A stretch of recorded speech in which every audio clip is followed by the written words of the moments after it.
নমস্কাৰ, মই ৰঞ্জুমণি গগৈ। আপোনালোকে চাবলৈ আৰম্ভ কৰিছে খোজ ওৱান যিটো অনুষ্ঠানৰ যোগেদি আমি সমাজৰ বিভিন্ন দিশলৈ বৰঙণি আগবঢ়োৱা বিশিষ্ট ব্যক্তিসকলৰ সৈতে আমাৰ কথোপকথন আপোনালোকৰ মাজত দাঙি অহাৰ প্ৰয়াস কৰিছোঁ। আজি আমাৰ এনেকুৱা সৌভাগ্য যে যিহেতু বহাগ মাহ, এই বহাগত বিহুৰ বতৰ আৰু আমি এনে এজন ব্যক্তিৰ সান্নিধ্য লাভ কৰিছোঁ, আপোনালোকে সুখী হ'ব জানি, যিটো নাম সমগ্ৰ অসমতে পৰিচিত। তেখেতক সাধাৰণতে বিহু গৱেষক হিচাপে আমি সকলোৱে জানো, সকলোৰে এটি পৰিচিত নাম। তেখেত অৱশ্যে পেছাগতভাৱে এগৰাকী অৱসৰপ্ৰাপ্ত পশু চিকিৎসক আৰু যিগৰাকী ব্যক্তি লোক সংস্কৃতিৰ ওপৰত, বিহুৰ ওপৰত যথেষ্ট গৱেষণা কৰিছে, চৰ্চা কৰিছে। ইতিমধ্যে তেখেতৰ বহুকেইখন বিহুৰ ওপৰত গৱেষণামূলক প্ৰবন্ধ বহু ঠাইতে প্ৰকাশ পাইছে আৰু বহুকেইখন গ্ৰন্থ তেখেতে ৰচনা কৰিছে। তেখেতৰ নাম হৈছে ডাক্তৰ অমৰেন্দ্ৰ গগৈ। নমস্কাৰ জনাইছোঁ আপোনাক, আমাৰ অনুষ্ঠানলৈ স্বাগতম জনাইছোঁ ভিনদেউ। এতিয়া মই এই অনুষ্ঠান, যিহেতু সকলোৱে আমাৰ অনুষ্ঠানটো প্ৰত্যক্ষ কৰিব, আমাৰ দৰ্শকসকলে, গতিকে মই প্ৰথমে এটা আপোনাৰ ওচৰত মই অনুৰোধ কৰিম।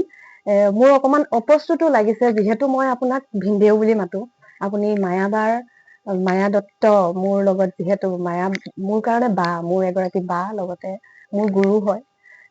মই মায়াবাৰ লগত ইমান ঘনিষ্ঠ যে মায়াবাৰ ভিনদেউ হোৱাৰ খাতিৰতে আপুনি মোৰ পিতৃতুল্য যদিও মই আপোনাক ভিনদেউ বুলি সম্বোধন কৰো। গতিকে মই আজি এইটো অনুষ্ঠানত মই আপোনাক ছাৰ বুলি কম নে মই ভিনদেউ বুলিয়ে পাতিম কথাখিনি? ছাৰ বুলি নালাগে বাৰু, হয়, ভিনদেউ বুলি ক'বা। কাৰণ তুমি এনেকুৱা হ'লে এতিয়া আমাৰ ঘৰৰ অংশ নিচিনা হৈ গ'লা, এজন সদস্য নিচিনা হৈ পৰিলা। আমাৰ গোটেই ঘৰৰ প্ৰত্যেকজন মানুহে তোমাক ভাল পায়, তোমাক আপোন বুলি ভাবে। সেইকাৰণে ভিনদেউ মই মানে ছাৰ শব্দটো ব্যৱহাৰ কৰিলে কিবা এটা যেন কৃত্ৰিমতা দেখাইছো, মোৰ তেনেকুৱা যেন নিজৰে অনুভৱ হৈছে। গতিকে আমি খোলাখুলিকে কথাখিনি পাতিম। কিছুমান আমাৰ বহুতো জানিবলগীয়া কথা আছে, সেইখিনি আপোনাৰ লগত আলোচনা কৰিম, আপোনাৰ পৰা জানিবলৈ চেষ্টা কৰিম। প্ৰথমতে ভিনদেউ, আপোনাৰ শৈশৱ কালৰ বিষয়ে, শৈশৱ, কৈশোৰ আৰু আপোনাৰ শিক্ষা জীৱনৰ বিষয়ে আমাক জনাওক। শৈশৱ কালৰ বিষয়ে ক'বলৈ বৰ মধুৰ নহয় শৈশৱ কালটো মোৰ। দুৰ্ভাগ্যবশতঃ মই ক্লাছ 6লৈ প্ৰমোচন হোৱাৰ পিছতে মোৰ দেউতা ঢুকাইছে আৰু ঘৰখনৰ ডাঙৰ ল'ৰা মই। মোৰ ওপৰত বাইদেউ আছিলে 4জনী, কিন্তু ল'ৰা হিচাপে মই আছিলো, মই ডাঙৰ। মই তেতিয়া ক্লাছ 6ত। সেই সময়ত মানে ঘৰৰ ডাঙৰ ল'ৰা হিচাপে সেই সময়তে হয়তো আপোনাৰ ওপৰত যথেষ্ট দায়িত্ব আহি পৰিছিল চাগে। বহুতখিনি দায়িত্ব আহি পৰিছিল। সেইকাৰণে মই কৈছো বৰ সুখৰ নহয়। যি কি নহওক তথাপি বহুত চেষ্টা কৰি, কাৰণ আমি খেতিয়কৰ ল'ৰা। মোৰ দেউতা খেতিয়ক আছিল, খেতিয়কৰ পিছত ভাল খেতিয়ক আছিল তেখেত। তেতিয়া আমি মানে লাগি গলো গোটেইখনে, যেনে যুদ্ধ কৰি হলেও, যুদ্ধ মানে জীৱন যুদ্ধ। আমি নিজৰ যিখিনি দক্ষতা, সেই দক্ষতাখিনি প্ৰয়োগ কৰি আমি কামত লাগি গলো, খেতি বাতি কৰিবলৈ লাগি গলো। মই হাল বাবলৈ লাগি গলো, বাইদেউৰ সৈতে ভুই ৰোৱা হওক, ধান ৰোৱা হওক, ধান কটা হওক, সকলো কাম কৰিব লাগিলে। তাৰমানে যিটো কোৱা হয় চহা জীৱনৰ সৈতে আপুনি সম্পূৰ্ণ পৰিচিত, সম্পূৰ্ণ জড়িত হৈ তেতিয়াৰ পৰা। তাৰপিছত এনেকে ভগৱানৰ কৃপাত আমি পৰীক্ষাটো পাছ কৰি আহিলো, ভালকে পাছ কৰিছো। আমাৰ গোটেইখনে খুব ভালকে পাছ কৰা। 6জনী ছোৱালী, 2টা ল'ৰা আমি। মোৰ বাইদেউৰ 4জনী আছিলে, ভণ্টি 2জনী, ভাইটি এটা। সেইটো কৈ তেনেকে মানে ভিনদেউ ধৰক বাইদেউহঁতৰ পৰা চাগে আপুনি যথেষ্ট আপোনালোকে মৰমো পাইছিলে ন? নিশ্চয় পাইছিলো। আমি এনেকুৱা আছিলো মানে আমি আচল কামটো কৰিব লাগিব, কাম কৰি যাব লাগে। লগৰ ল'ৰা যেতিয়া ফুটবল খেলিবলৈ গুচি যায়, আমি পথাৰলৈ যাওঁ আলি দিবলৈ। তেনেকুৱা এটা উদাহৰণ আৰু মানে তেনেকুৱা আমি লাগি গৈছিলো। তেনেকে আমি আগবাঢ়ি গৈ মই হায়াৰ ছেকেণ্ডেৰী পাছ কৰিলো। হায়াৰ ছেকেণ্ডেৰী পাছ কৰি পেলাই মই BSc পঢ়িবলৈ গলো। ইতিমধ্যে বাইদেউহঁতে মেট্ৰিক, IA বা BA পাছ কৰি লাহে লাহে ওলাই আগুৱাই আগুৱাই গৈ আছে। ভিনদেউ কিমান চন মানৰ কথা? ভিনদেউ আপুনি মেট্ৰিক কিমান চন মানত পাছ কৰিছিলে? মই 1963 চনত 1963 মেট্ৰিক পাছ কৰিছো। চনত, হয়। তাৰপিছৰ পৰাই পঢ়িবলৈ লাগি গলো। পঢ়ি পেলাই গৈ হায়াৰ ছেকেণ্ডেৰী পাছ কৰিলো। হায়াৰ ছেকেণ্ডেৰী পাছ কৰাৰ পিছত মই BSc পঢ়িলো। BSc পঢ়াৰ আধাতে মই ভেটেনেৰীলৈ গুচি গলো। ভেটেনেৰীৰ পৰা পাছ কৰি ওলাই আহিলো আৰু আহি পেলাই তেনেকে। তাৰপিছত আপোনাৰ কৰ্মজীৱন প্ৰথমে আপুনি ক'ত আৰম্ভ কৰিছিলে? আমি জনাত অৰুণাচলত আপুনি বহু বছৰ কৰ্মৰত আছিলে। অৰুণাচলত বহু, মই 65ত ভেটেনেৰী জইন কৰিলো। ভেটেনেৰীৰ পৰা মই পাছ কৰি যেতিয়া ওলাই আহিলো, ওলাই অহাৰ লগে লগে মানে চাকৰিটো পালো। তেতিয়া চাকৰিৰ অভাৱ নাছিলে। বিচাৰি আছিলে আমাক লগে লগে সোমালো অৰুণাচলত। অৰুণাচলত সোমোৱাৰ পিছত আকৌ হেৰিয়ে ভেটেনেৰী ডক্তৰ লাগে বুলি অৰুণাচলে বৰ জোৰ কৰিলে। মই মানে যিহেতু মোৰ ঘৰটো অৰুণাচলৰ একদম ওচৰতে, তেতিয়া মই মানে অৰুণাচলত জইন কৰিম বুলি ক'লো। তেখেতসকলে খুব ভাল পালে। আনকি এপইণ্টমেণ্ট লেটাৰ এখন এনেকুৱা হৈছে, এপইণ্টমেণ্ট লেটাৰ একো নাই, মোক কৈছে, মই গৈছো, কৈছে আপুনি আমুক নেকি? হয়, আপুনি জইন কৰক, জইনিং লেটাৰখন দিয়ক। এনেকুৱা ধৰণৰ অৱস্থা আছিলে তেতিয়া দিনত। আজিৰ দিনৰ নিচিনা নহয় আৰু, বহুত পুৰণা দিনৰ কথা এইবিলাক। সেইবিলাক কথা মনত পৰিলে আজিৰ যুগটোৰ লগত কিবা অলপ সপোন যেন লাগে চাগে ন ভিনদেউ? কথাবোৰ মই কেতিয়াবা, কাৰণ আজিকালি ইমান নিবনুৱাৰ সংখ্যা বৃদ্ধি পাইছে আৰু সকলোতে কম্পিটিশ্যন বহুত হৈছে। চব ডিপাৰ্টমেণ্টতে চাকৰি এটা পাবৰ কাৰণে যথেষ্ট কষ্ট কৰিবলগীয়া হৈছে। বহুতে কষ্ট কৰিও মানে পাবলৈ অসুবিধা হৈছে। এইটো অসুবিধা হৈছে আজিকালিৰ দিনত। ভিনদেউ, আপুনি এফালে আপুনি এগৰাকী চিকিৎসক আৰু আনফালে আপুনি বিহুৰ ওপৰত গৱেষণা কৰিছে। দুইটা মানে একেলগে কেনেদৰে সম্ভৱ? মোৰ এনেকুৱা হ'ল, আপোনাৰ আগ্ৰহটো কিজানি আপুনি সৰুৰে পৰা কৃষি কৰ্মৰ লগত জড়িত কাৰণে তেনেকৈ বৃদ্ধি পালে নেকি? হয়, সেইটো একেবাৰে সঁচা কথা। বিহুৰ লগত কৃষি কৰ্মটো ওতঃপ্ৰোতভাৱে জড়িত। তাৰপিছত কি হ'ল, পথাৰত যেতিয়া হাল বাওঁ, তেতিয়া বিহুৰ লগত জড়িত গোটেইখিনি কামেই তাত হয়। কাৰণ এই গৰু বিহু হ'ল, গৰু বিহুটো গৰুক কেনেকে ধুৱাব লাগে, আনকি গৰুৰ পঘাডাল কিহেৰে গুঠিব লাগে, বনাব লাগে, আৰু কেনেকে পিন্ধাব লাগে, কোনদিনা কান্ধত পিন্ধাই ৰছীয়ে বান্ধে তেওঁলোকক, সেইবোৰ চব কথা আমি মানে তাতো খেতি কৰ্মৰ যোগেদি আমি জানিব পাৰিলো। তাৰপিছত এইফালে এইবোৰ গধূলিৰ লগে লগে গাঁৱৰ কথা, বিহু মাৰে, হুঁচৰি গায়। আমি সৰু ল'ৰা হৈ থাকোতো আমি হুঁচৰি চাবলৈ পিছে পিছে গৈ থাকো, হুঁচৰি দলটো। কেতিয়াবা এনেকে গৈ দলটো ৰাতি বহুত ৰাতিলৈকে বিহু মাৰে। সেইবোৰৰ লগত সম্পৰ্ক ৰাখি লাহে লাহে লাহে লাহে বিহুৰ প্ৰতি আগ্ৰহটো বাঢ়ি গ'ল। বাঢ়ি গৈ যোৱাৰ লগত যেতিয়া মই অৰুণাচলত চাকৰিত জইন কৰিলো, তাতো আকৌ ভেটেনেৰীৰ কথা, তাতো মোৰ এই কামবিলাক মোৰ আহি গ'ল। গৰুৰ বেমাৰ হ'ল, অৱশ্যে সম্পৰ্কিত হয়নে? সম্পৰ্কিত। চবকা বেমাৰৰ কথা ডাঙৰ কথা। সেইটো তেনেকে হেন্দুলীয়া বেমাৰ, এইবিলাক বেমাৰ গৰুৰ বেমাৰ হয়। গৰুৰ বেমাৰ হোৱাৰ লগে গৰু মানে বিহুৰ লগত গৰু জীৱ জন্তু প্ৰকৃতি সকলোৰে লগত সম্পৰ্কিত বিহুটো যিহেতু। এতিয়া এইখিনিতে বিহুৰ কথা ওলাই থাকোতে ভিনদেউ অকমান বিহুৰ মানে বিহুৰ যিটো ইতিহাস আছে, কেনেদৰে আজি এইটো পৰ্যায় পালেহি। অতীতৰ হুঁচৰি আপোনালোকে ক'লে, আপোনালোকে সৰুতে যিটো হুঁচৰি আপোনালোকে দেখিবলৈ পাইছিলে, গাঁৱত হুঁচৰি মাৰিছিলে ধৰক, আৰু আজিকালি হুঁচৰি, এতিয়া যিটো হুঁচৰি আমি দেখিছো, হুঁচৰি সংখ্যা যথেষ্ট কমি গৈছে ন? আগতে যেনেকে আমিয়ে সৰু হৈ থাকোতে যেনেদৰে গাঁৱত হুঁচৰি দেখিবলৈ পাইছিলো আমাৰ শৈশৱ কালত কিন্তু আজিকালি হুঁচৰি সংখ্যা কম দেখা গৈছে। চহৰৰ কথা বাদেই দিলো, গাঁও ভূঞ বিলাকত কম দেখা গৈছে। মানে তেতিয়াৰ হুঁচৰি আৰু এতিয়া হুঁচৰিৰ মাজত কিবা পাৰ্থক্য আছে নেকি? আছে, বহুত ডাঙৰ পাৰ্থক্য আছে। আমাৰ দিনত আমি যেতিয়া সৰু আছিলো, তেতিয়া হুঁচৰি আছিলে, এইখিনি মই কৈ লওঁ কথাটো, হুঁচৰি কেতিয়াৰ পৰা আৰম্ভ হ'ল সেই কথাটো এতিয়ালৈকে আমি কোনেও সঠিকভাৱে আমাৰ প্ৰশিক্ষকসকলেও ক'ব পৰা নাই। কিন্তু বিহুৰ লগত কৃষি কৰ্মৰ ওতঃপ্ৰোতভাৱে সম্বন্ধ আছিলে। গতিকে সেইফালৰ পৰা মানে মোৰ সেইটো সুবিধা এটা হ'ল, তাৰপিছতে লাহে লাহে কি হয় সময়বিলাক বেলেগ হৈ গৈ থাকে বেলেগ গৈ হৈ যোৱাৰ কাৰণে বিহুটো অলপ অলপ সলনি হৈ গৈ সলনি থাকে হৈ গৈ আছে হুঁচৰি মানে কমি গ'ল হয় কমি এতিয়া গৈছে আজি ধৰক 20 বছৰ 25 বছৰ মানৰ পৰা হুঁচৰি ৰেখা কমি কমি আহিছে গতিকে আমি এটা আগতে কিন্তু হুঁচৰি ইমান বেছি কমি যোৱা নাছিলে ইমান বেছি কমি যোৱা নাছিলে কমি যোৱাৰ কাৰণ আছে আছে কাৰণ কি হয় আগতে হুঁচৰি গাবলৈ মানুহৰ অভাৱ নাছিলে নাছিলে ডেকাহঁতে কি দিনভৰ কাম কৰে মানে সকলোবোৰ ওলাই আহে হুঁচৰি ওলাই আহে গাবৰ হুঁচৰি কাৰণে গাবলৈ গোটেইখনে আহে হয় ভালকে হুঁচৰি ডেকা মাৰে বুঢ়া হুঁচৰি গায় হয় ল'ৰা সকলোবোৰ তাৰপিছত আহে গৰু বিহুৰ দিনাৰ পৰা হুঁচৰি গায় গৰু হয়। বিহুৰ দিনা ৰাতিপুৱাৰ পৰা আৰম্ভ কৰি গৰু গা চা ধোৱা নোৱা ধোৱা এইবিলাক কৰা হয় হয় তাৰপিছতে হুঁচৰি গাবলৈ যায় হুঁচৰি গাই কেতিয়াবা গোটেই ৰাতিটো হুঁচৰি গাই থাকে গোটেই ৰাতি হুঁচৰি ডেকাহঁতে হয় বৰ আনন্দ এটা আছিলে খুব আনন্দ সেইকাৰণে এইটো লাহে লাহে কমি আহিব লাগিলে কমি আহিলে ডেকাবিলাক ব্যস্ত হৈ গ'ল হয়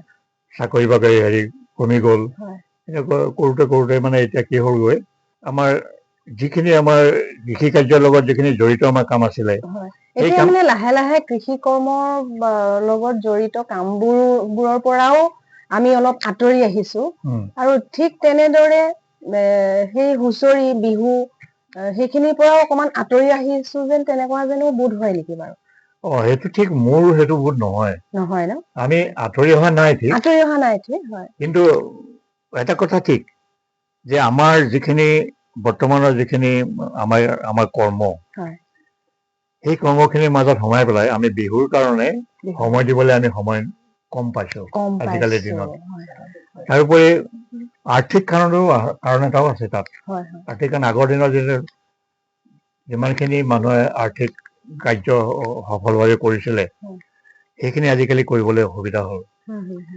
আগতে 1 কেজি নিমখৰ দাম 1 অনা আছিলে আমাৰ দিনত ধৰি লওক কিন্তু আজিকালি সেইখিনি নিমখ কিনিবলৈ হ'লে 10 টকা 20 টকা এনেকুৱা হ'বলৈ লাগিলে সেই অৰ্থনৈতিক ফালৰ পৰা অলপ অসুবিধা হ'ল সেইকাৰণে বিহুৰ লগত আমাৰ সম্বন্ধটো অকমান আঁতৰি অহা যেন লাগিছে এতিয়া ভিনদেউ আপোনালোকে যেতিয়া হুঁচৰি মাৰিছিলে সেই সময়ত হুঁচৰিত মহিলাই অংশগ্ৰহণ কৰিছিলে নে আপোনালোকে পাইছিলে নে বাৰু আপোনালোকৰ লগত মহিলাই অংশগ্ৰহণ নাই আমি যেতিয়া হুঁচৰিত আমি শুনা মতে শুনিবলৈ পাওঁ যে আগৰ দিনত হেনো আমাৰ সেইবোৰ ককা আইতাহঁতে কৈছিলে আগৰ দিনত হুঁচৰিৰ লগত মানে মহিলা নগৈছিল কিন্তু আজিকালি যায় ন আজিকালি যায় সেই সময়ত গৈছিলে নাই আপোনালোকে পাইছেনে সেইখিনি নাই তেনেকুৱা সময়ত যোৱা নাছিলে হুঁচৰিত মানে মহিলাৰ প্ৰৱেশ নাই বুলি এটা কথাই চলি আছিলে সেইটো সময়ত তাৰপিছত লাহে লাহে কিন্তু মহিলা নগ'ল কি হ'ল মহিলাৰ সাজত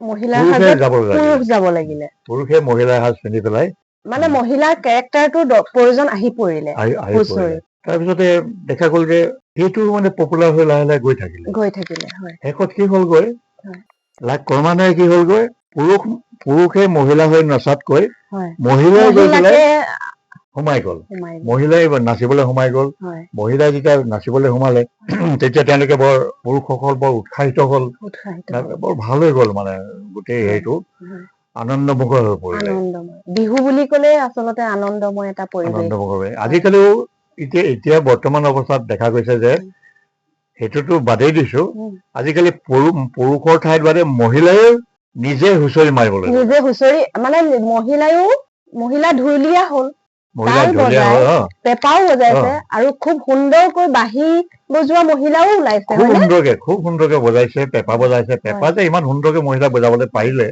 বৰ আচৰিত হওঁ মানে ভাল লাগে খুব ভাল লাগে এইটো এটা ভিনদেউ খুব নিশ্চয় বহুত মানে আমাৰ সমাজৰ কাৰণে এটা যে সকলো পুৰুষ মহিলা নিৰ্বিশেষে মানে জেণ্ডাৰ ডিফাৰেন্সটো যে আমাৰ কমি আহিছে এই কথাটোৱে ইয়াত প্ৰতিফলিত হয় কিজানি ন ইয়াত এটা কথা আছে ডাঙৰ কথা আজিকালিও বহুতে কয় যে মহিলা যাব নাপায় নিয়ম নহয় এটা কথা মই কৈছো আগতে আমাৰ সত্ৰবিলাকত কি কৰিছিলে বৰগীত গাইছিলে কোনে ৰাসত নৃত্য কৰিছিলে কোনে পুৰুষে চব পুৰুষে কৰিছিলে কিন্তু লাহে লাহে কি হ'ল আজিকালি বৰগীত গাবলৈ ছোৱালী গাবলৈ ল'লে ৰাসত নৃত্য নাচিবলৈ আগতে ল'ৰাই নাচিছিলে আজিকালি ছোৱালীয়ে নাচিব ৰাসত আজিকালি হয় কৃষ্ণ চৰিত্ৰটোত ছোৱালীও ওলায় সেইটো মানে আগতে এনেকুৱা আছিলে কিন্তু এতিয়া দেখিছে যে খুব ভালকৈ ইটো দলে সিটো দলে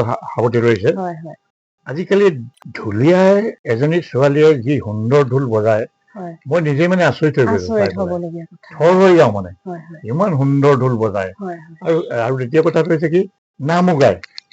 নাম গায়। মই এখন কিতাপেই লিখিছিলো এইকাৰণে, কিতাপখন নহয় নেকি মই আছে আছে আপোনাৰ বহু দেখাই দিব কেইখন বিচাৰিছো। দৰ্শকসকল আমি জনাব বিচাৰিম যে ভিনদেউৱে বহু গৱেষণা পত্ৰ, বহু কেইটা প্ৰবন্ধ আমি আৰম্ভণিতে কৈছো যে বহু কেইখন কাকত আলোচনীত প্ৰকাশ পাইছে। লগতে সেইখিনি এইকেইখন গ্ৰন্থ আছে। ভিনদেউৱে বিহু নামৰ বৰপেৰা, কেইবাটাও সংকলন ইতিমধ্যে উলিয়াইছে। এইখন প্ৰথম সংকলনখন, যিখন সংগ্ৰহাৰৰ সংকলন, আৰু এইখন 2 নম্বৰখন। এইখন মানে আৰু এতিয়া বোৱাৰী বিহু, বোৱাৰী বিহু নামৰ ওপৰত আপোনাৰ এখন গ্ৰন্থ আমি ভিনদেউ এইখন আপোনালোকক দেখাইছো, বোৱাৰী বিহু নামৰ ওপৰত। আমি শুনামতে এই গ্ৰন্থখনৰ প্ৰকাশ হোৱাৰ পাছত অলপ বিতৰ্কলৈ আহিছিল বুলি শুনিছো। কিন্তু এতিয়া এটা কথা মই আজিলৈকে অৱশ্যে আপোনাক মই সোধা নাই, এই কথাটো ঘৰুৱা যদিও মানে সোধা নাই, এই কথাটো বিতৰ্ক অন্ত পৰিল। তাৰ পাছত আমিও কথাটো আচলতে পাহৰিলো। এতিয়া কথাটো মোৰ মনত পৰিলে, বোৱাৰী বিহু নামৰ মানে সেই বিতৰ্কৰ কাৰণটো কি আছিলে, জনাই দিব নেকি আমাৰ বিতৰ্কৰ কাৰণটো বিশেষ একো নাই। এটা যিটো পৰম্পৰা চলি আহিছিলে যে মহিলাই এনেকুৱা কাম নকৰে, হুঁচৰি নাগায়, হুঁচৰি নাচিবলৈ নাযায়, সেইটো কথাৰ কাৰণে এই ব্যৱস্থাটো হৈছিলে। কিন্তু এতিয়া দেখা গ'ল যে হুঁচৰিত মহিলাই নাম গাবলৈ ললে, নাচিবলৈ ললে, শেষত গৈ পেলাই এতিয়া ঢোল বজাবলৈ ললে, পেঁপা বজাবলৈ ললে, বাঁহী বজাবলৈ ললে।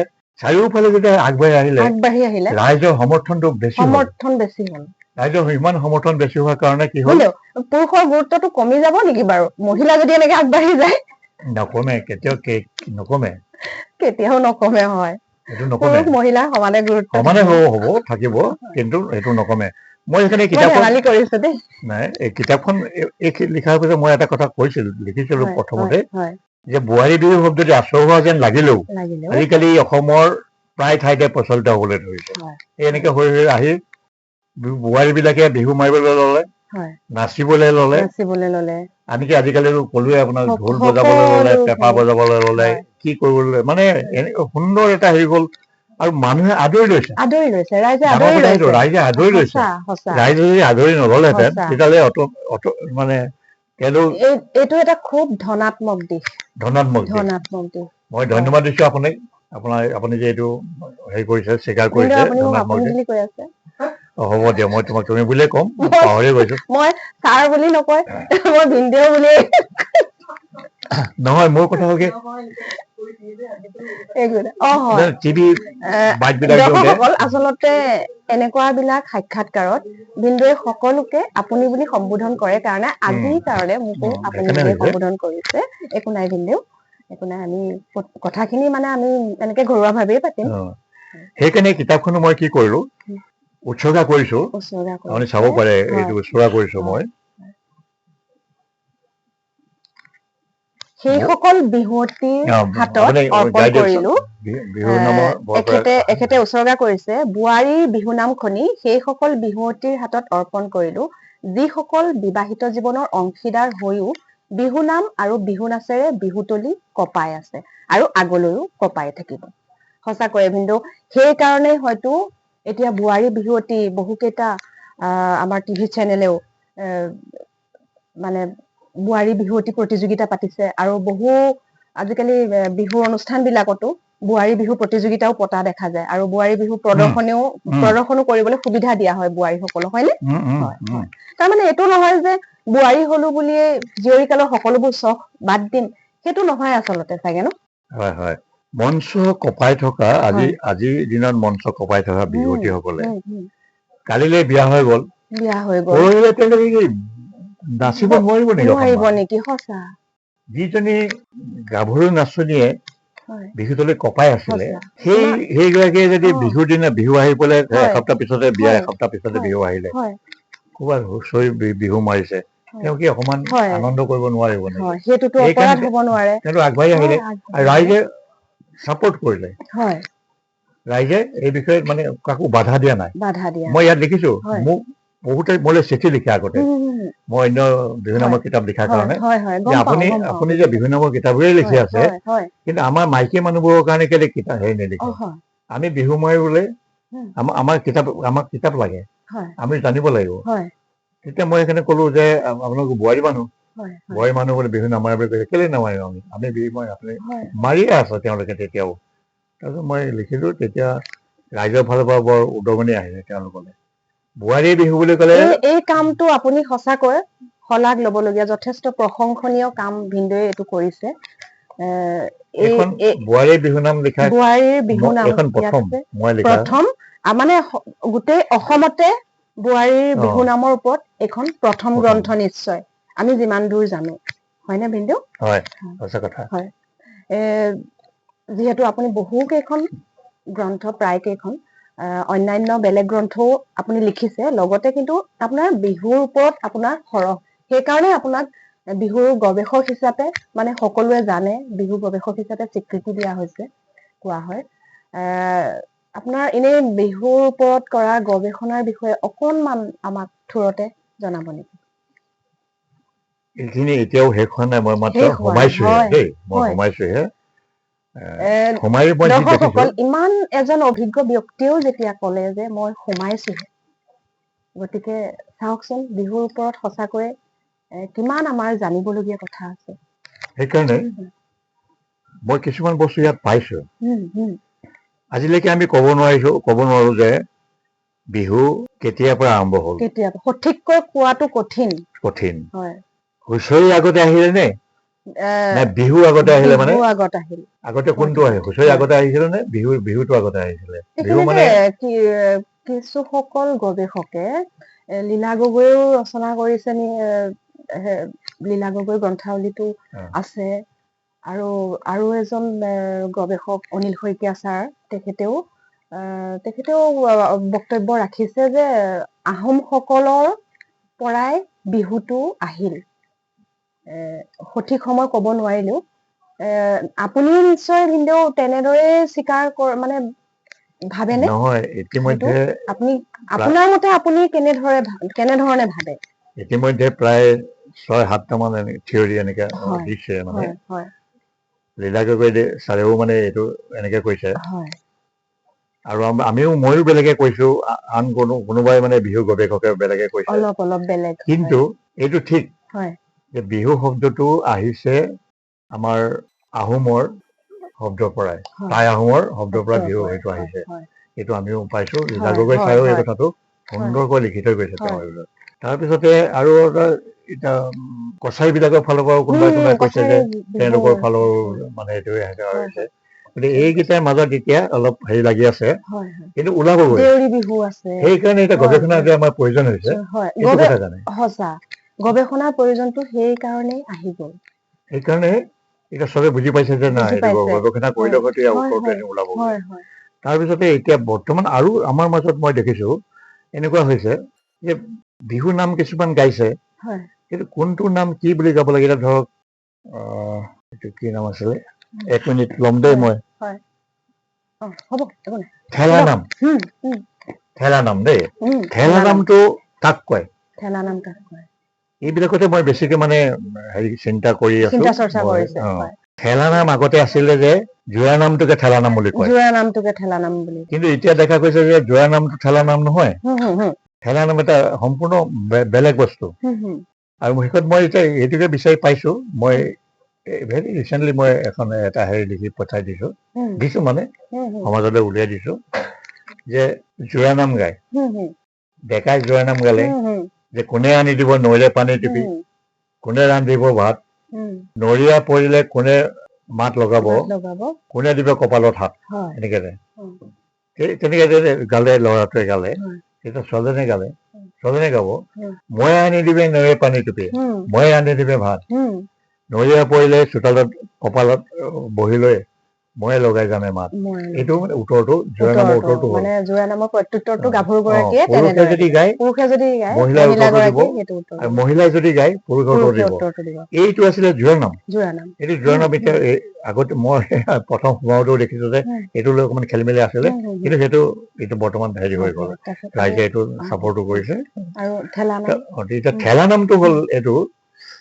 পুৰুষৰ মাজতো মানে ঠেলা নাম আছে জোৰা নাম আছে কিন্তু পুৰুষে পুৰুষৰ লগত যিটো জোৰা নাম গায় সেইটোকে কয় সেইটোত ঠেলা নাম এই কথাটো মই আজিহে জানিছো এইটো ঠেলা নাম হয় মই এইটো লিখি পেলাই ইতিমধ্যে মই দি দিছো ওলাই গৈছো মই যুক্তি তৰ্ক চবৰ কাৰণে মই সাজু হৈ আছো তেনেকে মই লিখি দিছো এতিয়ালৈকে মই যুক্তি প্ৰমাণো দিছো মানে তাত এইটো এনেকে হয় এনেকুৱা হয় বিহু গৱেষণাৰ লগত জড়িত বহু কেইজন ব্যক্তিৰ মানে মত কিছুমান ভিন্ন মত হলেও অৱশেষত গৈ একমত হয়গে একমত হৈ যায় সেইটো কাৰণে গৱেষণাৰ যুক্তি লগা হয় হয় আপুনি যে হয়তো মোক আলোচনা হ'ব প্ৰশ্ন লাগে কৰিব মোক কৰিব হয় হয় যে আপুনি যে এইটো কথা ক'লে এনেকে যে পুৰুষে জোৰা নাম গালে সেইটো ঠেলা নাম হয় এনেকে ক'লে কি কাৰণে ক'লে তাৰ মই উত্তৰটো দিব পাৰিব লাগিব তেতিয়াহে এইটো হ'ব আৰু এটা যে ভিন্ন বিহুৰ ক্ষেত্ৰত মানে বিহুৰ আৰম্ভণি কৰোতে এফাকি খুব বেছিকৈ মানে প্ৰয়োগ কৰি গোৱা হয় যে চ'তে গৈয়ে গৈয়ে বহাগে পালেহি ফুলিলে ভেবেলি লতা কৈনো কৈ থাকিলে উৰকে নপৰে আমাৰে বিহুৰে কথা তাৰমানে সঁচাকৈ বিহুটোৰ কথা কৈ আমি কৈ পাতি উৰ নপৰে ইয়াত যে ভিনদেউ এইটো ভেবেলি লতাটোৰ লগত এনেই বিহুটোৰ মানে সম্পৰ্কটো কেনেদৰে সম্পৰ্কিত বিহু আৰু ভেবেলি লতা সম্পৰ্ক কি এইখিনি এটা কথা যে কিছুমানে ভেবেলি লতা আৰু ভেদাইলতা একে বুলি কয় কিন্তু সেইটো একে নহয় হয় এইটো কেতিয়াবা আমি ধৰক ভেদাইলতা বনালে গোন্ধাই যে তেতিয়া কিছুমানে ভেবেলি লতা বুলিও কয় কোৱা শুনিছো সেইটো জনাই দিয়কচোন আমাক ভেদাইলতা আৰু ভেবেলি লতা ফুলে বিহুৰ সময়তে ফুলিলে ভেবেলি লতা তাৰমানে ভেবেলি লতা ফুলিলে মানে ডেকা গাভৰুৱে জানিব মানে বহাগ পালেহি ভেবেলি লতা ফুলিলে এইটো বিহু নামৰ মাজত সোমাই গ'ল এইবিলাক সোমাই গ'ল চ'ত যোৱাৰ পাছতে চ'তে গৈয়ে গৈয়ে বহাগে পালেহি বহাগত মানে ভেবেলি লতা ফুলে সেইকাৰণে ফুলা মানে বিহু আহিলে আৰু বিহু আহে কৈনো কৈ থাকিলে উৰকে নপৰে বহাগৰ বিহুৰে কথা অকমান ইফালে ইফালে হৈ থাকে সেইটো খুব ডাঙৰ কথা নহয় সেইবোৰ কথা চাবলৈ গ'লে প্ৰকৃতিৰ লগত সম্পূৰ্ণ সহযোগ আছে প্ৰকৃতিয়ে যিটো দেখে প্ৰকৃতিৰ পৰা যিটো পায় সেইটো আমাৰ বিহু নামত সোমাই যায় সুন্দৰকে সোমাই যায় সেইটো এতিয়া জেতুলী পকা আজি অসমৰ ডেকা গাভৰু বহুতৰ যদি জেতুলী পকাটো কি বস্তু আপুনি জানেনে গৰু খিচ কি বস্তু জানেনে পাইছনে তোমালোকে ক'ৰবাত পাইছো কিন্তু জেতুলী পকাটো গছটো মই নিজে দেখিছো অৱশ্যে দেই আৰু গৰু খিচটো মানে এই মাটিত হয় ইটো অকমান লতা নিচিনা বগাই যায় নেকি দেখিছো কাঁইটীয়া লতা কিন্তু দুইটা অলপ একে যেন লাগে ন একে যেন দেখিবলৈ ৰঙা তলত থকা গৰু খিচটো তলতে থাকে মাটিত ঘাঁহৰ ওপৰত গৰু খিচ হয় খাবলৈ মিঠা পথাৰত হয় গৰু খিচটোও মিঠা খাবলৈ আৰু এইটো কি আছিলে জেতুলী পকাটো মিঠা খাবলৈ তেনেকুৱা কথা হয় সেইবিলাক কথা মানে লাহে লাহে যেতিয়া গৱেষণাৰ যোগেদিয়ে হওক যি যোগেদিয়ে হওক আগলৈ আগবাঢ়ি আহি আছে সেইবিলাকে এতিয়া আমাৰ গৱেষণাৰ পৰ্যায় আৰু এটা কথা এই আমি যে তৰা পঘাৰে তৰা ৰছীৰে গৰু বান্ধিবলৈ বহাগ বিহুৰ গৰু বিহুৰ দিনা বিহু নামতো এই তৰাৰ নতুন পঘা দি বান্ধে নহয় তাত তৰা দি কেলে বান্ধে কওকচোন মৰাপাতেতো তেতিয়াও মৰাপাতে আছিলে মৰাপাতেও বান্ধিব পাৰিলে কিন্তু নহয় মৰাপাতে নহয় তৰা পাতেৰে ৰছী বনাই সেই ৰছীয়ে গৰু বিহুৰ দিনা গধূলি যেতিয়া ঘূৰি আহিব সিহঁতক তেতিয়া তৰাৰ পঘাৰে অ। বান্ধে। জাক দিব উম, মৌ মাখিয়ে নাখাবৰ কাৰণে উম, জাক দিয়াৰ পিছত সিহঁতক মানে নতুন তৰাৰ পঘাৰে বান্ধে। নতুন তৰা। এইবিলাক নিয়ম আছে, নিয়ম আছে, হয়। তাত বিজ্ঞানো সোমাই আছে। বিজ্ঞানো সোমাই আছে দিলেও আমি নিজেও দেখি আহিছো, আমি সৰুতে যেনেদৰে বিহু পালন কৰিছিলো আৰু এতিয়া যেনেদৰে কিছুমান পৰম্পৰা আমি এৰি পেলাইছো, তেনেকৈ তেতিয়াৰ বিহু আৰু এতিয়াৰ বিহুৰ মাজত মানে পাৰ্থক্য আহি পৰিছে নেকি? পাৰ্থক্য নহাও নহয়, আৰু আহিছে যদি খুব গভীৰভাৱে এইটো অহা নাই, হয়, আছে। গতিকে অলপ অলপ পাৰ্থক্য এইখিনিতে আহিছে। আজিকালি বিজ্ঞানৰ যুগ, হয়, বিজ্ঞানৰ কথা হয়, আছে। হয়, হয়। যদি সেইটো কাৰণে আমাৰ এই বিশেষজ্ঞ দৰকাৰ হৈছে বা বিশেষজ্ঞৰ দৰকাৰ হৈছে, গৱেষকৰ দৰকাৰ হৈছে, গৱেষকৰ দৰকাৰ গৱেষণাৰ হৈছে। প্ৰয়োজন আহি পৰিছে। এতিয়া কোনোবাই ক'ব যে তৰাৰ সূতাৰে তৰাৰ ৰছীৰে বান্ধিব লাগে যে, কি কাৰণ আছে তাত?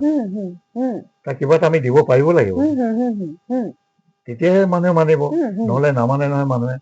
সেই তেনেকুৱা কথা কিছুমান থাকে যে তৰা পঘাৰে বান্ধে, ইয়াৰ কাৰণ আছে। কিয় বান্ধে? হয়তো আজিকালি অলপ কমি গৈছে সেইটো। মহ দাহ নাহিবৰ কাৰণে আমি কি কৰো, জাক দিওঁ। সেইদিনা গৰু বিহুৰ দিনা জাক দিয়াটো মানে খুব প্ৰয়োজনীয়। তাতে আমাৰ গৰুকেইটাক মহে নাখাওক, দাহে নাখাওক। আৰু পঘাডালৰ যাতে পুৰণা পঘাৰ ভিতৰত চিকা চিকৰা থাকিব পাৰে, পোক পৰুৱা থাকিব পাৰে, নহয় জানো? গতিকে এই তৰাৰ যিটো গন্ধ থাকে, সেই গন্ধটোৰ পৰা সিহঁতি মানে বহুত পোক পৰুৱা এইবোৰ আঁতৰি গুচি যাব। নতুন পঘাত সিহঁতি ঘপককে আক্ৰমণ কৰিবলৈ অলপ হেৰি পাব। সেইবিলাক কিন্তু সৰু সৰু কথা আছে, কিন্তু খুব প্ৰয়োজনীয় কথা এইখিনি কথা। এতিয়া আমি গৰু বিহুৰ দিনা জেতুলী পকা কাঁইট দেখিছানে? দেখিছো। জেতুলী পকা দুৱাৰ মুখত আঁৰি থয়, কি কাৰণে বাৰু? জেতুলী পকাৰ লতাডাল দুৱাৰ মুখত এনেকে দুৱাৰৰ ওপৰত আঁৰি থয়। তাৰমানে এইটোৱে বুজায় যে এইটো সময়ত এতিয়া গৰম দিন আহিছে, সৰ্প এইটো সাপ সোমাব পাৰে। আগতে মানুহতো হেৰি ঘৰে আছিলে আৰু বাঁহৰ ঘৰে আছিলে, মাটিৰে লিপি থয়, এনেকুৱা কৰে। তাত সোমাই পেলাই কেতিয়া তাত সোমাব পাৰে, বাঁহৰ ঘৰহে। কিন্তু তাত সোমাবলৈ নোৱাৰা কৰি পেলাই সেইডাল ৰখাই দিয়া হয়। কাঁইট দেখিলে তাত কেতিয়াও নবগায়। জেতুলী পকা কাঁইটত দি থলে নহয়, সাপ তাত বগাই নাযায়, কেতিয়াও নাযায়। সেইবোৰ কথাৰ কাৰণে মানে সেইটো মানুহক জাননী দিয়ে। মানে প্ৰত্যেকটো লোকাচাৰৰ আঁৰত আচলতে বৈজ্ঞানিক ভিত্তি আছে, সেইখিনি বিচাৰি উলিয়াব লাগে। বিচাৰি উলিয়াব, সেইটো কাৰণে আমাৰ হেৰি দৰকাৰ হয়, বিচাৰি উলিওৱাটোৱেই গৱেষণা দৰকাৰ হয়। বহুত গৱেষণা দৰকাৰ বিহুৰ ওপৰত কৰিবলৈ আছে, কৰিব লাগে। এতিয়া বিহুৰ বতৰত আপুনি বিহুৰ বিষয়ে বহুখিনি জনালে।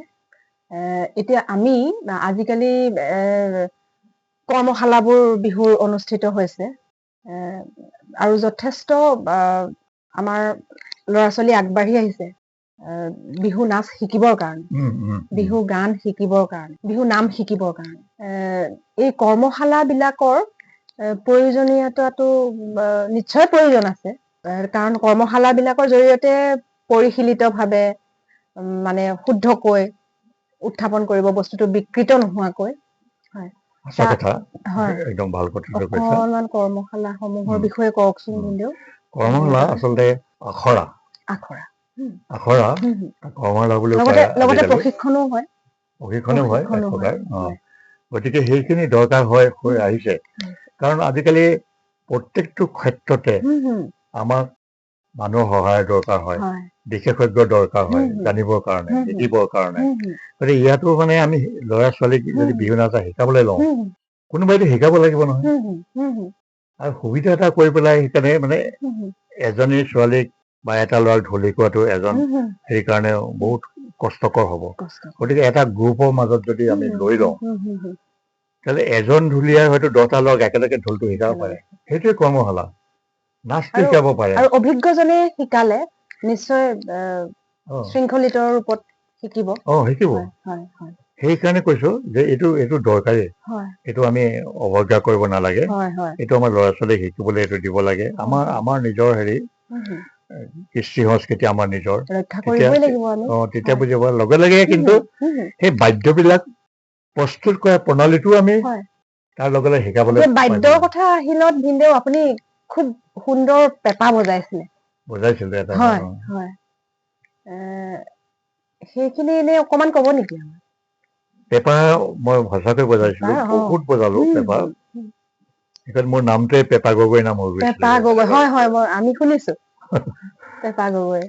পেঁপা গগৈ মানে নাম মানুহে এনেকে নাম দিয়া হৈ গ'ল পেঁপা গগৈ বুলি আপোনাৰ সন্মুখত নকয় সন্মুখতো মাতে সন্মুখতো কয় নেকি এই লগৰখনে কয় নিশ্চয় আলোচনা কৰিলে এবাৰ আমি বিহু মাৰি হুঁচৰি গাম এনেকে ক'লে ঢোল আমুকে বজাব আমুক পেঁপা কোনে বকিলে পেঁপা গগৈ আছে তেতিয়া ভিনদেউ আপোনাৰ কেনেকুৱা অনুভৱ হয় ভাল লাগে আপোনাৰ ভাল লাগে মই অৰুণাচলত থাকোতে তাত অফিচৰ মাজত বিহু হয় তেতিয়া মানে আমাৰ পেঁপা গগৈ আছে নে নাই সুধিবই মানে আৰু মই অহংকাৰ এটা কৰা নাই চিফ মিনিষ্টাৰ অন্য মিনিষ্টাৰ অৰুণাচলৰ দেই তেখেতসকলে মোৰ পেঁপাৰ সুৰত খুব নাচে বহুত নাচিছে অৰুণাচলত বহুত নাচিছিলে আমাৰ মুকুট মিস্ত্ৰী ডাঙৰীয়া তেখেত যেতিয়া আছিলে মোক মানে খুবেই সেই কয় পেঁপা গগৈ পেঁপাটো আনিব দেই বোলে আজি হেৰি আছে গধূলি বোলে কিবা ফাংচন এখন আছে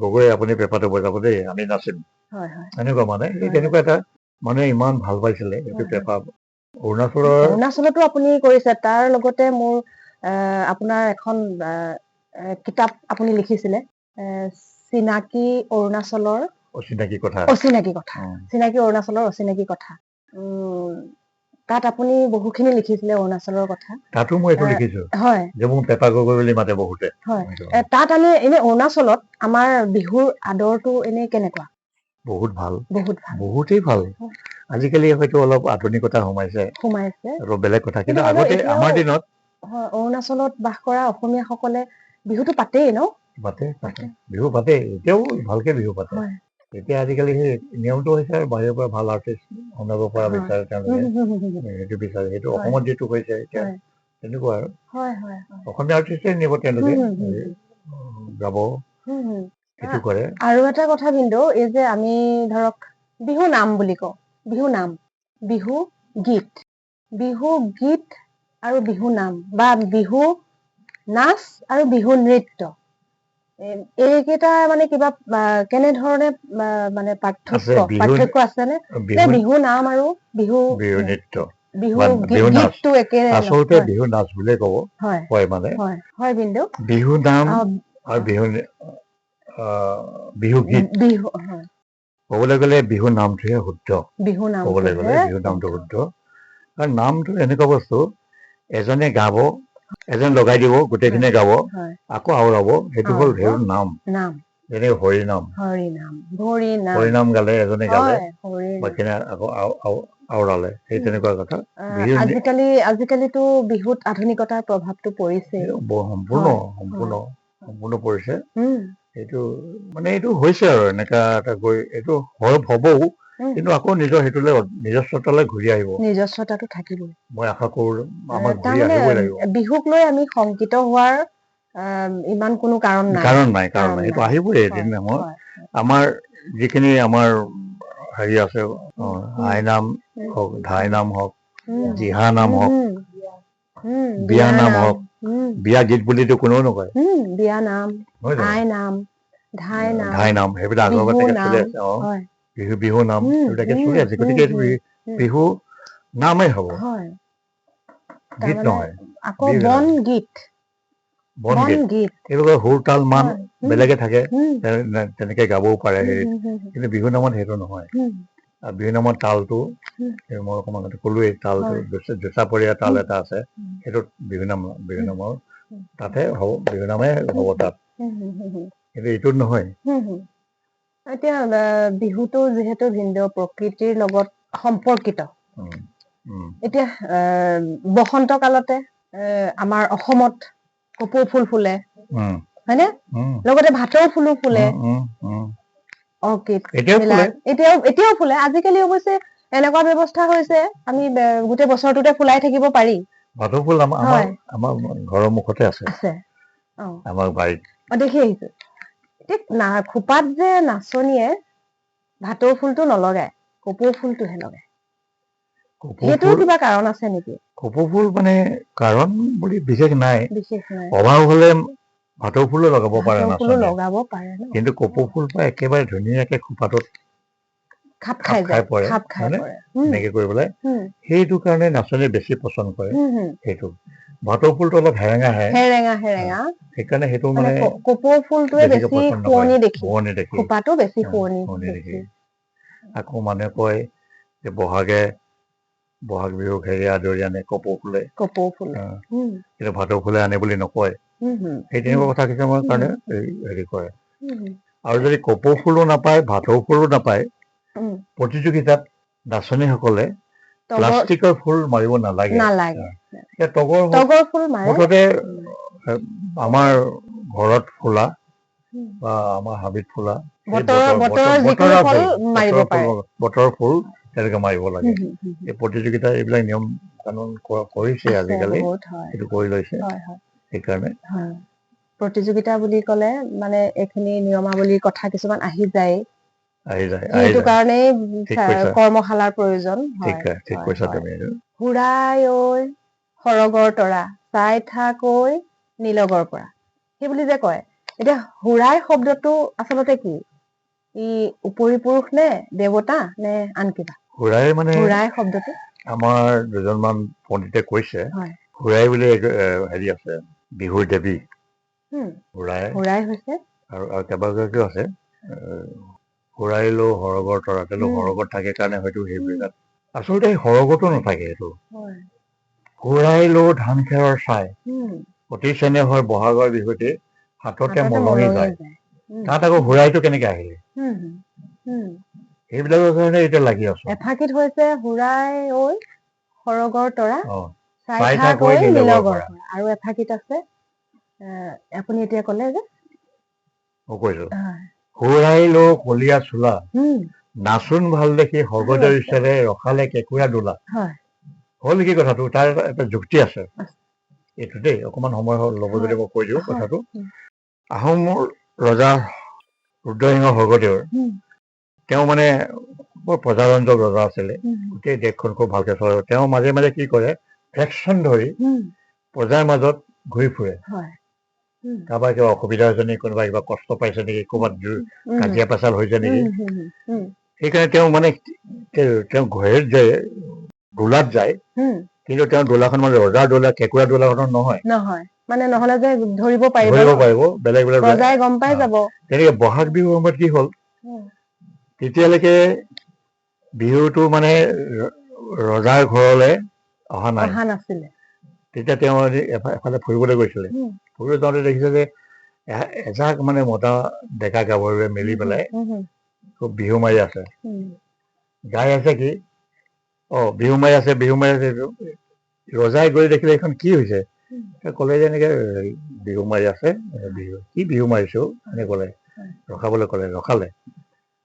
ৰজাই পৰ্দাৰ ফাঁকেদি, দোলাখনৰ পৰ্দা ফাঁক কৰি মানে চালে অলপ সময়, চাই বৰ ভাল লাগিলে। বহুত সময় চালে তেওঁ, চাই পেলাই তেওঁ গৈ ক'লে যে এওঁলোকৰ মানে ঠিকনাটো লৈ আহিবি। লগত যোৱা যি ফুকন আছিলে গাৰখীয়া, তেওঁলোকে লৈ গ'ল। তেওঁ গ'লগে আৰু কেইদিনমানৰ পিছত পাছদিনাই তেওঁ মানে নিমন্ত্ৰণ জনালে। সেইটোত কৈছে হুৰাইলো কলীয়া চোলা, নাচোন ভাল দেখি স্বৰ্গদেউৰ ইচ্ছাৰে ৰখালে কেঁকুৰা দোলা। তেতিয়া মানে নাচোন ভাল দেখি পেলাই ৰজাই ৰখালে। পিছদিনা তেওঁলোকক মাতি পঠিয়ালে। তেতিয়া সিহঁতি বৰ ভয় খাইছে যে আমাক ৰজাই কিজানি আজি কাটিব, কালি আমি ভুল কৰিলো। কিয় মাতিলে? আহিলে আৰু বোলে স্বৰ্গদেউ কাটকে বা মাৰকে আৰু আমি বোলে কি কৰিছিলে বোলে, আমি এনেকে বিহু মাৰিছিলো। এই বিহু মাৰি কি, বিহু আনন্দ কৰো এনে ক'লে আৰু কথাটো। তেওঁলোকে বৰ ভাল লাগিছে তহঁতৰ বিহুটো। তেতিয়া ফুকনক ক'লে, গাৰখীয়াক ক'লে যে এওঁলোকক সেই আমাৰ ৰাজকাৰেঙলৈ আহিবলৈ কবি বিহু মাৰিবলৈ। সেই তেনেকুৱা তাৰ পৰা সেইটো আৰু তেতিয়া হুৰাইলো কলীয়া চোলা। তেতিয়াই বিহুটো ৰংঘৰ পালেহি। তেতিয়াই ৰজাৰ হেৰিত পালেগে গৈ পেলাই। তেতিয়া মানে ৰজাৰ ঘৰলৈকে গ'ল আৰু ৰজাৰ ঘৰলৈকে গ'ল। ৰজাই দেখিলে প্ৰথমতেই ৰজা ঘৰলৈ গৈ দেখিলে অ, ভালকে কথা বতৰা পাতি পেলাই কৰিলে আৰু তেওঁলোকক মানে নিমন্ত্ৰণ কৰিলে। সেই তেতিয়াৰ পৰা লাহে লাহে বিহুটো ৰজা ঘৰৰ পৰা তাৰ পাছত আকৌ আমাৰ সকলোৰে ঘৰে ঘৰে হুঁচৰি হ'ল। সকলো ঘৰ তাৰ পাছত তেনেকে মানে ৰজাৰ ঘৰলে যোৱাৰ পিছত সাধাৰণতে বাকী খিনি বিচাৰিব যে আমাৰ ঘৰতো সভাপতি বৰগোহাঁই বুঢ়াগোহাঁই বৰপাত্ৰ গোহাঁই বিচাৰিব। তেওঁলোকে মানে তেনেকে বিচাৰিব ললে। সেই তেনেকে এইটো হ'ল বুলি মানে আমাৰ বিজ্ঞানীলোকে কয় মানে কৈ আছে আমাৰ বহুতে কথাটো। নহলে ক'ৰ পাই সুৰাইলো কলীয়া চোলা, তাৰমানে তহঁতি কলীয়া চোলা বা লেতেৰা চোলাবোৰ পিন্ধি নাযাবি, সুৰাই ল গুচাই ল গুচাই ল, সেইটো এটা অৰ্থ আছে। নাচোন ভাল দেখি ভগদৈ চৰে ৰখালে কেঁকুৰা ধূলা, তেতিয়াহে ভগদৈ চৰে তহঁতক মানে হেৰি কৰিব, লেতেৰা কাপোৰ নিমেলিবি। আচলতে মানে সুৰাই শব্দটো প্ৰকৃততে কি সেইটো আমি এতিয়ালৈকে এটা সিদ্ধান্তত মানে উপনীত হ'ব নোৱাৰি, হ'ব পৰা নাই। সুৰাই মানে আমাৰ বহুত বিজ্ঞজনে কৈছে বিহুৰ লগত জড়িত হলে যে সুৰাই মানে বিহুৰ দেৱী কেইবাগৰাকী আছে, মিলনদৈ, বিচনদৈ, সুৰাই, বতাহী, এনেকুৱা এইটো যে এটা গীতত গোৱা হয়, শশী মিলনদৈ বাখৰ কলি আৰু সেইটো সেই তেওঁলোকক মানে হেৰি কৰে, বিহু নামৰ লগত গায় আৰু তেওঁলোকক উচ্চাৰণ কৰে। আই সৰস্বতীও তেনেকে সেই গীতটোত। আকৌ এইফালে চাবলৈ গ'লে সুৰাইলো কলীয়া চোলা, নাচোন ভাল দেখি ভগদৈ চৰে য'ত কেঁকুৰা ধূলা ৰখাই পেলাই বিহুখন চাই যায়, তাত হবলৈ ভাল হ'ব লাগে বুলি সেইটো কৰে। সুৰাই তাতো আনিব পাৰে, সেইখিনি কাৰণে এতিয়া আমাক এতিয়া এইবোৰ দৰকাৰ হৈছে, আমি যে গৱেষণা দৰকাৰ হৈছে এইবোৰ কথাৰ কাৰণে দৰকাৰ। সেইদিনা অলপতে এখন বিহু পালো, এইটো বৰ মানে খুব প্ৰয়োজনীয় এইবোৰ কথা জানিবৰ কাৰণে। সাপোৰ পিতা বিহু, সাপোৰ পিতা বিহু, সাপোৰ পিতা বিহু আমাৰ লখিমপুৰৰ এই পানীগাঁৱৰ ফালৰ মানুহে মাৰে।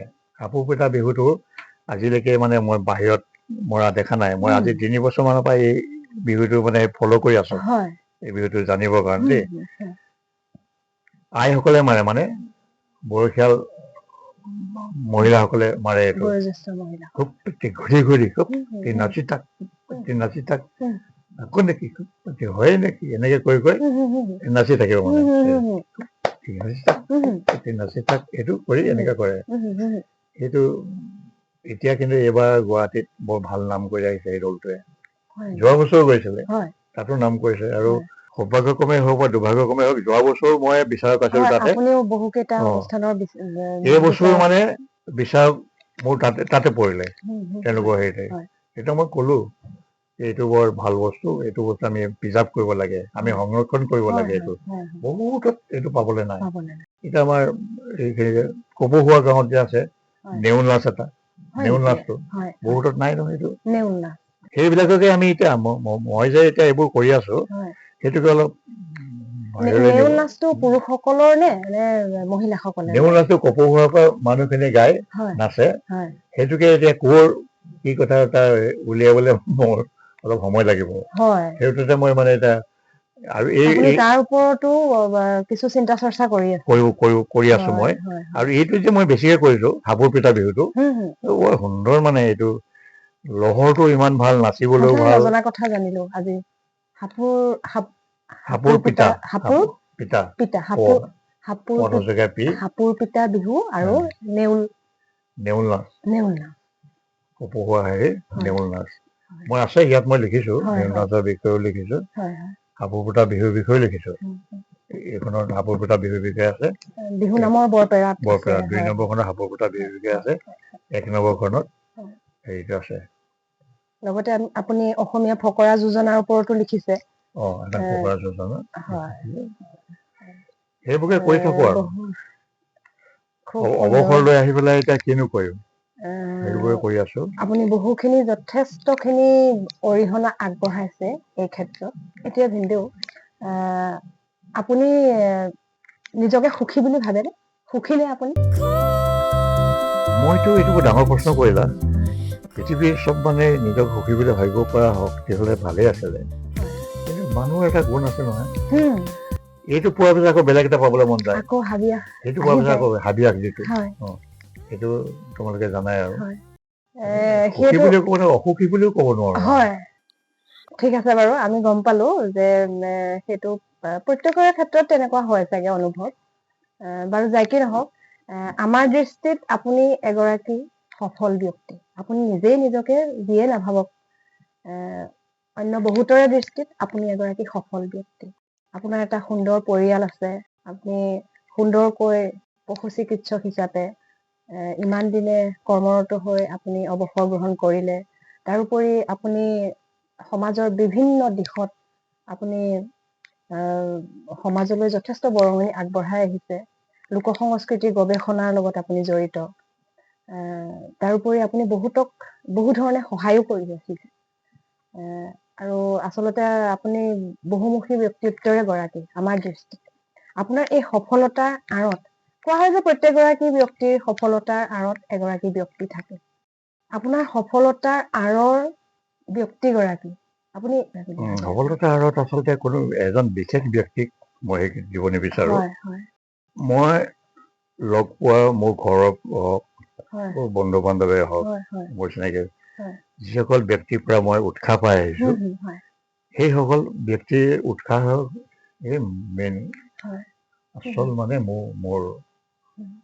মই আগবাঢ়ি যোৱা, ইমানখিনিলৈকে আগবাঢ়ি যোৱাৰ অন্তত সেইটো কাৰণ বুলি মই ভাবো। আৰু বাকীটো অলপ চলপ ইফাল সিফাল থাকে আৰু সেইটো কেতিয়াবা ক'ব পাৰো হেৰিও পাইছো, অপমানো পাইছো, কেতিয়াবা আকৌ ভাল নামো পাইছো, তেনেকুৱা ধৰণৰ কথাটো।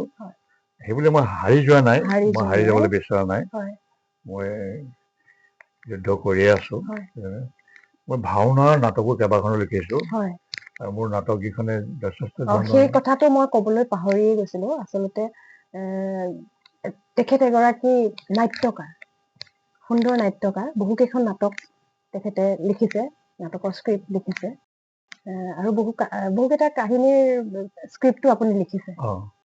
মই ভাওনা নাটক মই স্পষ্টকে লিখি দিছো যে আচল কাহিনীটো মহাভাৰতৰ পৰা লৈছো, বা পুৰাণৰ পৰা লৈছো, বা ৰামায়ণৰ পৰা লৈছো, কিন্তু নাট্যৰ ৰূপটো আপুনি নিজে দিছে। নাট্যৰ ৰূপটো কিন্তু মোৰ, সেইটো কোনেও হেৰি কৰিব নোৱাৰে, মোক কোনেও ধৰিব নোৱাৰে, হেৰি কৰিব নোৱাৰে। নাট্যটো মই দিছো। তেনেকুৱা কেইবাখনো নাটক কৰিলো মই নিজে। ধৰক মহাভাৰতৰ বা পৌৰাণিক কাহিনীৰ আলম ললেও সৃষ্টিখিনি আপোনাৰ নিজৰ, যিখিনি আপুনি আলমটো সেইটোৰ পৰা ললেও, বাকী যিখিনি ভাষা প্ৰয়োগৰ পৰা ধৰি লৈ, এতিয়া ভিনদেউ আপোনাৰ সকলোবোৰ ইচ্ছা পূৰণ হৈছেনে? হৈছে বুলি ভাবেনে? সকলোৰে মানে আপুনি ধৰক জীৱনত যি যি আশা কৰিছিলে, যিখিনি আশাবোৰ শেষ হবলৈ অলপতে কেতিয়াও শেষ নহয়, এটাৰ পিছত এটাকে থাকে। কিন্তু মই এটা মোৰ খালি হেৰি হৈ আছে, মই এখন কিতাপ প্ৰায় 70% মই লিখিছো কিতাপখন, সেইখন মই শেষ কৰিব পৰা নাই এতিয়ালৈকে। সেইটোৱে মোৰ ডাঙৰ, মই ভগৱানক প্ৰাৰ্থনা কৰো। তোমাৰ আগতে কৈছো মই, হে প্ৰভু মোক মাৰি নিনিবা, সেই কিতাপখন শেষ হোৱাৰ পিছতে আপোনাৰ ভৱিষ্যত পৰিকল্পনা, মানে সেইখিনি ভৱিষ্যত পৰিকল্পনাত সেইখিনি আছে।